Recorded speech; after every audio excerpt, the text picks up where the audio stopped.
Hi guys, welcome back. So we've got the Ireland team to face England. Ireland tend to get their teams out first, which is great, but probably the rest of the teams to follow. So the big news here was that Sexton's out, Henshaw's out. That's a bit of a blow. It was interesting to see how they were going to rejig the sides. Some surprises, some not. This is a big game for Ireland because England have still got Wales to play, which no matter Wales's form, England-Wales is always big and tough. But if Ireland win this game, then they're probably going to win the pool and then be in that second place playoff game at the end. So pretty big for Ireland. Let's start at the back. Keenan stays again. He looks slick, he looks skillful against Wales, and he's getting picked over Stockdale, so that says quite a lot. If he has a couple more good games at fullback, he could be edging his way towards first choice, and interesting to see what happens when the likes of Lama come back as well. And like I said, his handling was good, he was linking play. I would like to see him hit the attacking line a bit harder at times, but can't complain too much. No surprise that Keith Earls is back on the wing. I did say in my preview video that Conway hadn't been looking that great, and I'd probably select Earls instead of him, so he gets the nod. And the centre partnership is no surprise because with Henshaw out, now with Ringrose out, obviously Aki would start, and Chris Farrell played last game, so that makes sense.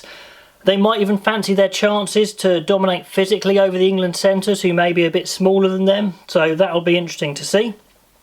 On the other wing, obviously, we've got James Lowe, and he's starting again ahead of Stockdale, but that's just no surprise. You saw how good he was last game and how good he's been for Leinster, so, you know, England going to have to work hard to keep him out of the game. But then at 10, Ross Byrne trumps Billy Burns. So why has he gone for Ross Byrne? I'm not sure. Maybe it's something to do with game control and then bring on Billy Burns to finish. Ross Byrne's got a bit more experience in international rugby, not a huge amount, but a bit. So it could well be that control aspect. But certainly Billy was probably in contention to start, so that's interesting. Let me know if you'd had it round the other way. More surprising than that is he stayed with Gibson Park. Well, surprising to me. Because this game is, if you win it, then you're in the final, if you like. I think, you know, selecting your best team is probably first choice here. So to say Gibson Park starts over Murray is really giving Murray a kick up the bum, saying you're in big trouble for your number one spot. So I think that's pretty big, but competition between those two you'd hope would be good for Ireland anyway. Into the pack. Front row stays the same. Keeley, 101 caps. He's going to, you know, have to work hard in the scrum, of course, but he's been very steady. Then Kelleher looks like he is the first choice now, probably. He's young. He's going to get a lot better than he is at the moment, and they're going to have to let him make mistakes, but as long as they stick with him, he should be fine. And Andrew Porter, who went well against Wales, you know, with Furlong out, then he is the main man there at tight head. Second row, I am surprised to see Quinn Root in, even though he did well last game. He's physically strong. Does he have a lot else? I'm not sure. I think that's a bit of a reaction to England's pack. They want to beef up their pack, because when you look at their back row, not only have they put CJ Stander back in, which we'd expect, but also they've kept Peter Amani in. So they've got the two old war horses in there, the guys who might take the fight to England a little bit more. That's interesting. Not sure Amani maybe starts on performance over Connors or Van der Fleer, but it's an interesting shout. Let me know if you think they're reacting too much to England's pack.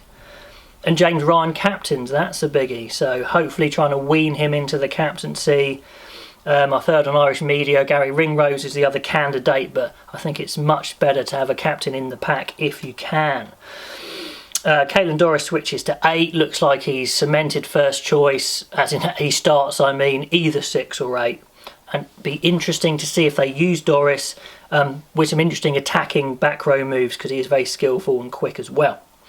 Front row replacements the same. Henderson's on the bench, not starting. Will Connors is there instead of Van der Fleer on the bench, probably a replacement for Peter Amani at some point. How long are they going to give Conor Murray? I don't know, but I'd give him a good 25 minutes, say, to let him start his selection battle with Gibson Park. Billy Burns, like I said, and then Stockdale. And the question with Stockdale is, will he go on at 15 or the wing? So quite a lot of interesting things there in the Ireland team. Let me know if you think it's the right selection. They've clearly, I think, reacted to England's dominance in the pack against Georgia by beefing up their the physicality of their pack. Do you think that's the right way, or are they detracting from some other areas of their game, for example their attack, their speed over the ground, by picking Amani and Quinn Roux instead of others? Anyway, interesting stuff. Let me know what you think as always, and I will catch you later.